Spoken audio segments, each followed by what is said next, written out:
بسم اللہ الرحمن الرحیم۔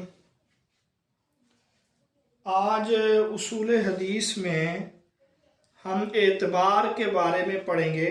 اعتبار کسے کہتے ہیں، اسی طرح یہاں پہ متابعت اور اسی طرح ایک اور لفظ ہے شاہد، ان کے بارے میں ہم پڑھیں گے کہ یہ کیا چیزیں ہیں۔ تو سب سے پہلے ہم اعتبار کو دیکھ لیتے ہیں۔ اچھا، اعتبار کا جو لغوی معنی ہے وہ ہے چند چیزوں پر غور کرنا۔ اعتبار کا لغوی معنی ہے چند جو چیزیں ہیں ان پر غور کرنا۔ اب یہ غور کیوں کیا جاتا ہے؟ اس لیے کہ جو ایک جنس کی چیزیں ہیں، یعنی ایک جیسی چیزیں ہیں، ان کی پہچان ہو، ان کی معرفت ہو۔ یہ تو ہے اعتبار کی لغوی تعریف یا لغوی معنی۔ دیکھیں، اعتبار کہتے ہیں فرد نسبی۔ یہ فرد نسبی یہ غریب کی حدیث غریب کی قسمیں ہیں۔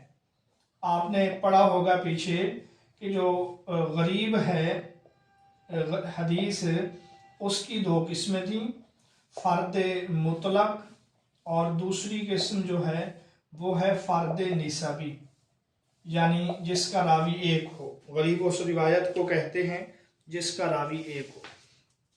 اب یہ ہے کہ یہ جو فرد نسبی ہے، یعنی وہ روایت جس کا راوی صرف ایک ہے، اس کے بارے میں یہ جاننے کی کوشش کرنا کہ اس روایت کو اس راوی کے علاوہ کسی اور نے روایت کی ہے یا نہیں۔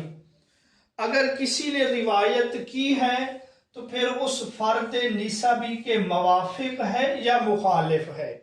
اگر اس کے موافق ہے تو یہ موافقت جو ہے صرف معنوی ہے، یعنی معنی میں موافقت ہے، الفاظ میں موافقت نہیں ہے، یا یہ ہے کہ موافقت جو ہے معنوی بھی ہے، موافقت لفظی بھی ہے، یا پھر کیا ہے اس کے مخالف ہے۔ تو یہ سارا پراسس کرنا جو ہے اعتبار کہلاتا ہے۔ آپ ایک دفعہ پھر سن لیں کہ فرد نسبی یعنی وہ روایت جس کا راوی صرف ایک ہو، اب اس کے بارے میں یہ تلاش کرنا کہ اس کی تائید میں کسی اور نے یہ روایت کی ہے یا نہیں۔ اگر کسی اور نے روایت کی ہے پھر وہ اس فرد نسبی کے موافق ہے یا مخالف ہے۔ اگر موافق ہے تو صرف معنی میں موافق ہے یا الفاظ اور معنی دونوں میں موافق ہے، اور پھر جس صحابی سے وہ روایت کر رہے ہیں دونوں روایات میں صحابی ایک ہے یا الگ ہے، اس چیز کے بارے میں غور کرنا، اس چیز کے بارے میں تلاش کرنا، یہ اعتبار کہلاتا ہے۔ تو گویا کہ فرد نسبی کے لیے، فرد نسبی یعنی وہ روایت کہ سند کے درمیان میں یا آخر میں صرف ایک راوی ہو، اس کے لیے متابع تلاش کرنا یا شاہد تلاش کرنا، اس چیز کو کیا کہتے ہیں؟ اس کو کہتے ہیں اعتبار۔ یہ بالکل آسان ہے۔ اب آگے ہم پڑھتے ہیں متابعت، کہ متابعت کسے کہتے ہیں۔ متابعت کا لفظی معنی ہے پیروی کرنا۔ اچھا، اب جب ہم فرد نسبی کے لیے، اس کی تائید کے لیے جب کوئی اور روایت تلاش کر رہے ہیں اور پھر ہمیں ذخیرہ حدیث میں، حدیث کی کتابوں میں اس کی تائید میں روایت جو ہے مل جاتی ہے، کوئی ایسا راوی مل جاتا ہے جو اس کے موافق یعنی اس کی روایت کی طرح روایت کر رہا ہوتا ہے، تو اس چیز کو متابعت کہتے ہیں۔ یعنی اعتبار کرتے ہوئے، اعتبار میں جب ہم تلاش کرتے ہیں تو وہ تلاش کرتے ہوئے جب ہمیں کوئی روایت اس کے موافق مل جائے تو اس کا نام جو ہے مطابعت ہے۔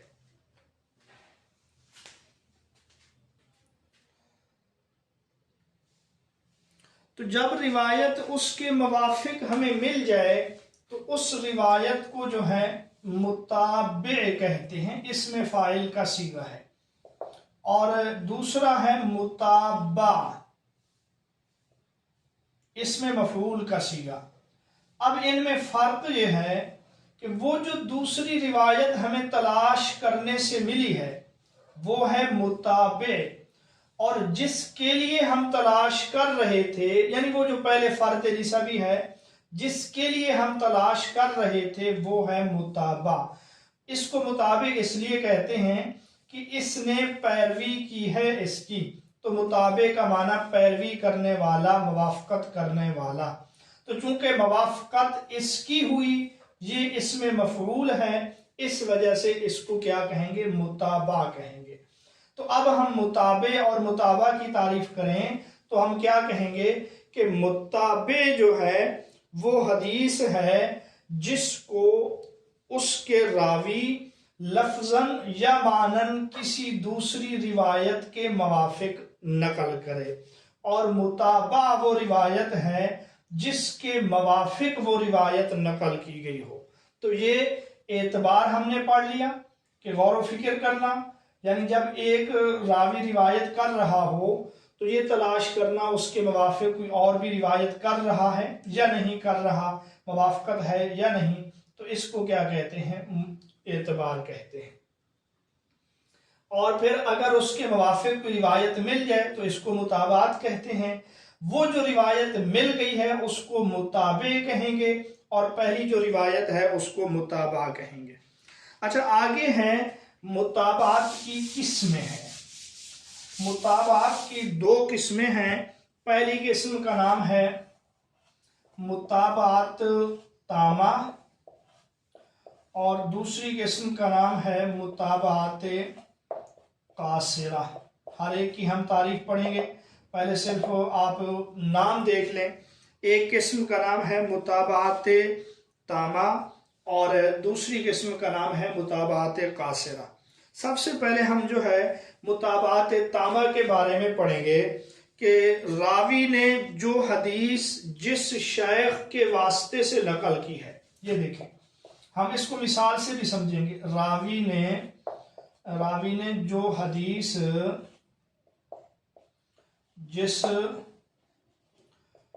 شیخ کے واسطے سے نقل کی ہے، اگر اسی شیخ میں موافقت حاصل ہو جائے، اگر اس کی موافقت بھی اسی شیخ میں حاصل ہو جائے تو اس کو کیا کہتے ہیں؟ متابعت تامہ کہتے ہیں۔ اگر اس کی موافقت میں یعنی وہ جو ہم اعتبار کر رہے ہیں، موافقت میں روایت بیان کرنے والا، موافقت میں روایت بیان کرنے والا جو ہے اسی شیخ کے واسطے سے نقل کرے، اسی شیخ کے واسطے سے نقل کرے تو یہ متابعت تامہ ہے۔ اب آپ اس کو سمجھیں کہ ایک راوی ہے، صرف ایک، وہ ایک روایت بیان کرتا ہے کسی استاد کے واسطے سے، پھر ہم یہ تلاش کریں گے کہ اس راوی کے موافق اسی شیخ اور استاد سے کسی اور نے روایت بیان کی ہے یا نہیں۔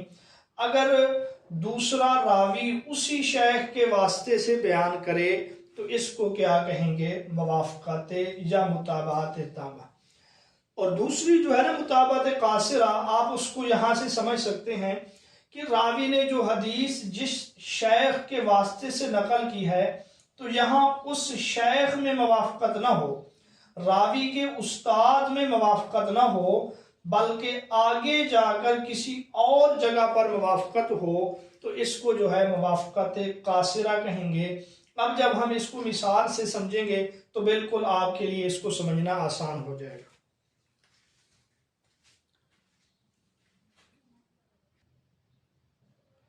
یہ جو ہے متابعت تامہ کی مثال ہے۔ سب سے پہلے ہم حدیث کا مفہوم پا لیتے ہیں، پھر آپ کو متابعت ہم سمجھائیں گے۔ حدیث یہ ہے، رسول اللہ صلی اللہ علیہ وسلم نے فرمایا الشہر 29 کہ مہینہ کبھی 29 کا ہوتا ہے، کبھی مہینہ 30 کا اور کبھی 29 کا، یعنی قمری مہینہ چاند کے لحاظ سے۔ آپ نے فرمایا فلا تصوموا حتی تروا الہلال کہ روزے نہ رکھو یہاں تک کہ چاند دیکھو، یعنی چاند دیکھنے کے بعد رمضان کے روزے رکھو۔ ولا تفطروا اور اسی طرح جو ہے افطار نہ کرو، یعنی رمضان کا مہینہ جب ختم ہو تو تب حتی ترو یہاں تک کہ تم چاند کو دیکھو۔ فإن غم اور اگر جو ہے بادل ہوں فأکملوا العدۃ 30 پھر 30 دن مکمل کرو، یعنی کبھی مہینہ 29 دن کا ہوتا ہے تو 29 دن کے بعد اگر روزے رکھنے ہوں تو چاند کا دیکھنا ضروری ہے، 29 دن کے بعد روزے ختم کرنے ہوں چاند کا دیکھنا ضروری ہے۔ لیکن اگر بادلوں کی وجہ سے یا کسی وجہ سے چاند نظر نہ آئے تو پھر چاہے روزے رکھنے ہوں یا روزے ختم کرنے ہوں 30 کی گنتی کیا کرو، مکمل کرو۔ چلیں یہ تو ہے متن، اب ہم متابعات کی طرف آتے ہیں۔ یہ روایت جو ہے کتاب الام میں ہے، کتاب الام جو امام شافعی کی ہے۔ امام شافعی امام مالک کے شاگرد ہیں، تو علماء نے یہ خیال کیا کہ امام مالک سے اس روایت کو صرف امام شافعی ہی نقل کرتے ہیں۔ امام مالک کے کئی شاگرد ہیں، ان شاگردوں میں سے صرف امام شافعی یہ روایت کرتے ہیں۔ پھر علماء نے مزید غور کیا کہ اس کے موافق کوئی اور روایت ہے یا نہیں، یعنی وہ اعتبار والا انہوں نے کام کیا۔ تو جب علماء نے دیکھا تو پھر ان کو ایک اور راوی مل گئے جو امام مالک سے اسی روایت کو آگے نقل کرتے ہیں، اور ان کا نام ہے عبداللہ بن مسلمہ۔ پہلے کیا خیال ہوا؟ پہلے یہ خیال ہوا کہ امام مالک کے شاگردوں میں صرف امام شافعی رحمۃ اللہ علیہ جو ہیں وہ یہ روایت کیا کرتے ہیں، نقل کرتے ہیں، لہٰذا یہ فرد نسبی ہے، کیونکہ امام مالک سے صرف ایک راوی اس کو کیا کر رہے ہیں، روایت کر رہے ہیں۔ پھر علماء نے، محدثین نے اعتبار کیا، اعتبار کی تعریف ذہن میں رکھیں، یعنی انہوں نے جستجو کیا، غور کیا، تلاش کی کہ اس کے موافق کوئی اور روایت ہے یا نہیں۔ پھر ان کو روایت مل گئی، وہ کون ہے؟ عبداللہ بن مسلمہ۔ اب رہا سوال کہ یہ متابعت تامہ کس طرح ہے، تو آپ پھر سے متابعت تامہ کی تعریف یاد رکھیں کہ جب راوی کے شیخ میں، راوی جس سے روایت کر رہا ہے اس کے استاد میں موافقت ہو جائے، اس کے استاد میں موافقت یا متابعت ہو جائے تو اس کو متابعت تامہ کہتے ہیں۔ تو امام شافعی نے بھی امام مالک سے اس کو نقل کیا، اور عبداللہ بن مسلمہ بھی اس کو امام مالک سے نقل کرتے ہیں، تو یہ کیا ہے؟ متابعت تامہ ہے۔ اور متابعت قاصرہ میں ہم نے کیا پڑھا ہے کہ متابعت قاصرہ یہ ہے کہ جو اکیلا راوی روایت کر رہا ہے اس کے استاذ میں نہیں بلکہ آگے کسی اور جگہ پہ جا کے متابعت ہو جائے، موافقت ہو جائے، تو اس کو کیا کہیں گے؟ اس کو کہیں گے متابعت قاصرہ۔ اس کو بھی ہم اسی مثال سے سمجھ لیتے ہیں۔ مثلا یہی جو حدیث ہے آپ کے سامنے، یہ روایت جو ہے ایک اور جگہ پر اس میں بالکل اسی طرح حدیث کے الفاظ ہیں، لیکن وہاں اس سند میں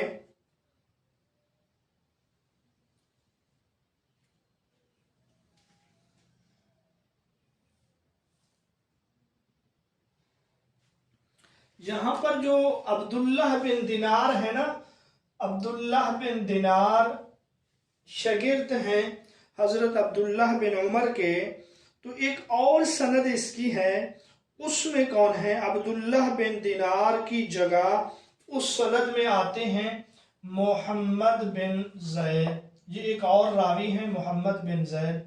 تو اب یہاں پر موافقت نہیں ہے، یہاں اس سند میں اور راوی ہیں، یہاں پر اور راوی ہیں، موافقت آ کے اس شیخ کے شاگرد میں، یعنی حضرت عبداللہ بن عمر کے جو شاگرد ہیں یہاں پر آ کے موافقت ہو جاتی ہے، کیونکہ یہاں اس سند میں عبداللہ بن دینار ہیں، جبکہ دوسری جو ہمارے پاس سند ہے اس میں کون ہے؟ اس میں محمد بن زید ہے۔ اب یہاں راوی کے شیخ میں موافقت نہیں ہوئی بلکہ اوپر جا کے کسی جگہ پہ موافقت ہوئی ہے، تو اس کو موافقت یا متابعت قاصرہ کہتے ہیں۔ آپ پھر سے سن لیں، متابعت تامہ کا مطلب یہ ہے کہ جو اکیلا راوی روایت کر رہا ہے اگر متابعت اس کے استاذ میں ہو جائے تو یہ متابعت تامہ ہے، اگر استاد میں نہ ہو بلکہ آگے سند میں کسی جگہ پہ جا کے ہو تو اس کو متابعت قاصرہ کہتے ہیں۔ اچھا، اس کے بعد ایک اور چیز جو ہے متابعت اعتبار، اس کی قسمیں ہم پڑھ آئے ہیں، آخری قسم جو ہمارے سامنے ہے وہ ہے شاہد۔ وہ کیا ہے؟ شاہد ہے۔ بھئی اب شاہد کسے کہتے ہیں؟ یہ شاہد کہتے ہیں وہ حدیث ہے، شاہد جو ہے وہ حدیث ہے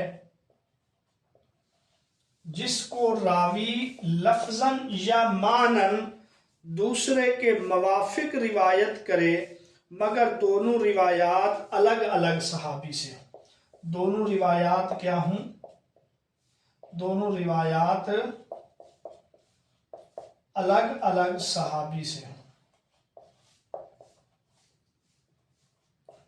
اچھا، آپ نے متابعت کی مثال میں آپ دیکھ رہے تھے کہ دونوں جگہ پر عبداللہ بن عمر کا نام آ رہا تھا، یعنی امام شافعی کی سند ہو یا عبداللہ بن مسلمہ کی سند ہو یا تیسری جو ہے نا محمد بن زید کی سند ہو، جو صحابی آ رہے تھے وہ عبداللہ بن عمر آ رہے تھے رضی اللہ تعالیٰ عنہ۔ اگر ایسا ہو کہ ایک جو فرد نسبی ہے حدیث، اس کے موافق جب ہمیں دوسری روایت مل جائے لیکن وہ جو دوسری روایت ہے اس کا صحابی الگ ہو اور جو پہلی روایت ہے اس کا صحابی کیا ہو؟ الگ ہو، تو اس کو ہم شاہد کہیں گے۔ مثلا آپ اس کی مثال وہی گزشتہ حدیث جو ہے اس کو آپ ذہن میں رکھیں کہ کبھی مہینہ 29 کا ہوتا ہے کبھی 30 کا، اس میں راوی ہیں عبداللہ بن عمر۔ اسی مفہوم میں ایک اور حدیث ہے، اس میں جو راوی ہیں وہ ہیں عبداللہ بن عباس۔